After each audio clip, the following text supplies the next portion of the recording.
जय माता दी दोस्तों, भक्ति सागर में आपका हार्दिक स्वागत है। कैसे हैं आप सब? यह बताने के लिए कमेंट बॉक्स में जय माता दी जरूर लिखें।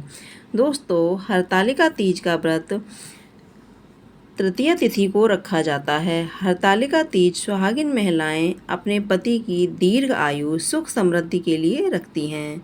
यह व्रत बहुत ही कठिन माना जाता है। इस दिन निर्जला व्रत रखने का नियम है। पुराणों के अनुसार हरतालिका तीज को लेकर कई नियम बताए गए हैं, जिनका पालन करना बहुत ही ज़रूरी होता है। इस व्रत में कोई भी महिला गलती से भी भूल कर देती है तो उसको व्रत का पूर्ण फल प्राप्त नहीं होता है। तो आज मैं आपको इस वीडियो में ही बताने जा रही हूँ कि हरतालिका तीज व्रत के नियम क्या हैं और इस दिन सुहागिन महिलाओं को कौन सी 3 गलतियाँ नहीं करनी चाहिए। साथ ही कुछ महिलाओं का सवाल आ रहा है कि आखिर हरतालिका तीज के दिन बाल धोने चाहिए या नहीं धोने चाहिए। इसके अलावा अगर किसी कारणवश व्रत छूट गया है तो दोबारा हमें यह व्रत उठाना चाहिए या व्रत करना चाहिए या फिर नहीं करना चाहिए। अगला सवाल है कि हर साल नई साड़ी पहने या फिर पुरानी साड़ी भी पहन सकते हैं। तो यह सभी जानकारी आपको इस वीडियो में दूंगी। लेकिन अगर अभी तक आपने हमारे चैनल को सब्सक्राइब नहीं किया है तो जल्दी से सब्सक्राइब करके बेल आइकन को दबाएं। साथ इस वीडियो को लाइक करें और ज़्यादा से ज़्यादा शेयर करें। तो चलिए शुरू करते हैं।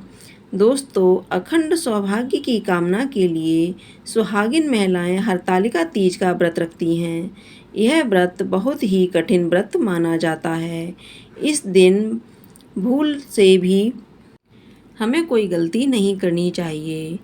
इस दिन भगवान शिव और माता पार्वती की पूजा की जाती है। हरतालिका तीज का व्रत बेहद प्रभावशाली है, लेकिन इस व्रत के कुछ नियम हैं जिनका पालन करना जरूरी होता है। दोस्तों, अखंड सौभाग्य की कामना करते हुए यह व्रत 24 घंटे के लिए रखा जाता है। इस व्रत की शुरुआत भाद्रपद शुक्ल पक्ष की तृतीया तिथि को सूर्योदय से होती है और अगले दिन चतुर्थी के सूर्योदय पर यह समाप्त होता है।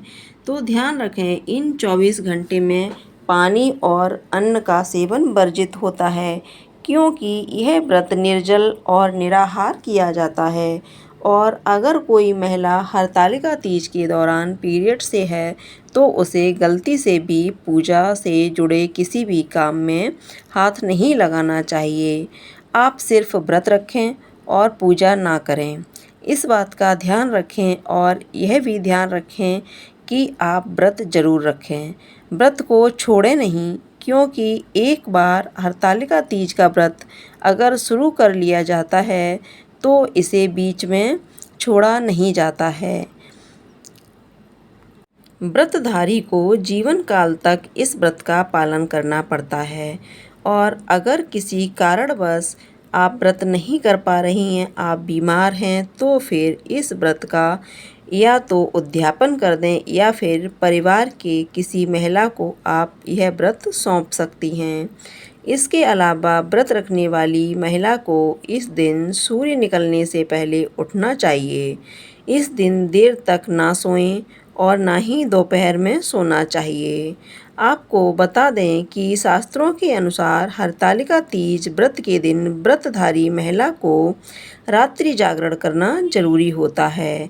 इस दिन रात्रि के चारों पहर में पूजा की जाती है और इस दिन सोना पूर्णतः वर्जित होता है। आपको बता दें कि हरतालिका तीज के नियम बहुत ही सख्त हैं। ऐसा माना जाता है कि अगर इस व्रत में किसी महिला ने पानी ग्रहण किया है तो वह अगले जन्म में मछली बनती है। यदि आपने इस व्रत में फलों का सेवन किया है तो अगला जन्म बंदरिया का मिलता है। वहीं अगर इस व्रत में गलती से सो जाएं तो अजगर का जन्म मिलेगा। जो महिला इस व्रत में दूध पीती है वह अगले जन्म में नागिन बनती है। जो शक्कर खाती है वह मक्खी बनती है, और जो मांस खाती है वह शेरनी बनती है, और जो अन्न का सेवन करती है वह सूरी बनती है। इसलिए हरतालिका तीज का व्रत पूरे नियम और संयम के साथ ही रखा जाता है। इस बात का ध्यान रखें दोस्तों, जो महिला इस व्रत को करे उसे इस दिन लड़ाई झगड़ा छल कपट नहीं करना चाहिए, और इस दिन काम वासना से भी दूर रहना चाहिए, अन्यथा आपका व्रत भंग हो सकता है। इस दिन महिला को अपने घर के बड़े बुजुर्ग का अपमान भी नहीं करना चाहिए, और किसी अन्य सुहागिन महिला की बुराई या चुगली भी नहीं करनी चाहिए। दोस्तों, सुहागिन महिलाओं को 16 श्रृंगार करके माता पार्वती और भगवान शिव की पूजा करनी चाहिए। इस दिन आप गलती से भी काले नीले रंग के कपड़े ना पहनें। इस बात का ध्यान रखें, इस दिन आपको सिर्फ लाल पीले और हरे रंग के ही वस्त्र पहनना चाहिए। इससे आपको अखंड सौभाग्य की प्राप्ति होती है। दोस्तों, इस दिन महिलाओं को अपने हाथों में मेहंदी भी लगा लेनी चाहिए। इस बात का ध्यान रखें। फिर अगले दिन तीज का निर्जल व्रत होता है। व्रत करने से पहले आपको सरगी खानी होती है। सरगी हमेशा तीज के दिन ब्रह्म मुहूर्त में खानी चाहिए। आप सुबह 3 बजे से 4 बजे के बीच में ही सरगी खा लें, और सरगी में आप जल, जूस, नारियल पानी, ड्राई फ्रूट्स आदि का सेवन कर सकती हैं। कुछ महिलाएं सरगी में सात्विक भोजन भी करती हैं, वह पूरी पराठा आदि भी खा लेती हैं। इसके बाद आप स्नान करके घर के मंदिर में भगवान शिव, माता पार्वती की पूजा करें। आपको बता दें कि हरतालिका तीज की पूजा प्रदोष काल में होती है। आप पूजा के समय नई साड़ी पहनकर 16 श्रृंगार करके तैयार हों। दोस्तों, हरतालिका तीज के व्रत में हो सके तो नई साड़ी ज़रूर खरीदें, और यदि आप किसी कारणवश साड़ी नहीं खरीद पा रहे हैं या आपके यहाँ नई साड़ी पहनने की परंपरा नहीं है, तो आप हरतालिका तीज की पूजा के समय कोई भी साफ धुली हुई स्वच्छ साड़ी पहन सकती हैं। आप लाल पीले हरे रंग की साड़ी पहन लें। अब आप पूजा के लिए भगवान शिव, माता पार्वती और गणेश जी की मिट्टी की प्रतिमा बनाएं, और पूजा का मंडप सजा, फुलेरा सजा और भगवान की मूर्ति को स्थान दें। इसके बाद कलश की स्थापना करें और विधिवत भगवान गणेश, शिवजी और माता पार्वती की पूजा करें। आप माता पार्वती को श्रृंगार का सामान जरूर समर्पित करें। आरती करके विधिवत पूजा करके इसके बाद रात्रि के चारों पहर में पूजा करें, और रात्रि जागरण करके भगवान का कीर्तन करें।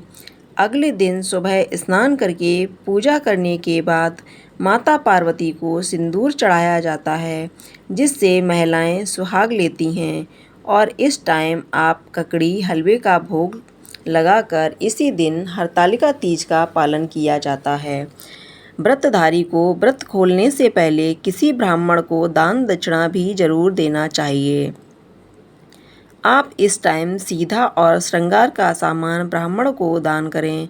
इसके बाद पति के पैर छू लें और प्रसाद खाकर अपना व्रत खोल सकती हैं। चलिए अब आपके सवालों के जवाब देती हूँ। कुछ महिलाओं का सवाल है कि हरतालिका तीज व्रत वाले दिन बाल धोने या चाहिए या नहीं धोने चाहिए। आपको हरतालिका तीज के दिन भूल कर भी बाल नहीं धोने चाहिए, क्योंकि यह सुहाग वाला व्रत है, और सुहाग वाले दिन सर धोकर स्नान नहीं करना चाहिए। इसलिए आप एक दिन पहले ही बाल धोकर शुद्ध हो जाएं। और अगला सवाल है, यदि हरतालिका तीज का व्रत छूट गया है तो दोबारा उठा सकते हैं या नहीं? तो सबसे पहले मैं आपको बता दूं कि हरतालिका तीज का व्रत कभी भी छोड़ा नहीं जाता है। फिर भी अगर किसी मजबूरी या किसी हेल्थ इशू के चलते अगर आपका व्रत छूट गया है तो आप दोबारा इस व्रत को उठा सकते हैं। तो दोस्तों, यह जानकारी आपको अच्छी लगी हो तो कमेंट में जय माता दी जरूर लिखें, और अगर आपका कोई सवाल है तो उसे कमेंट बॉक्स में अवश्य पूछ लें। इस वीडियो को लाइक करें, शेयर करें और साथ ही साथ चैनल को सब्सक्राइब करें। धन्यवाद।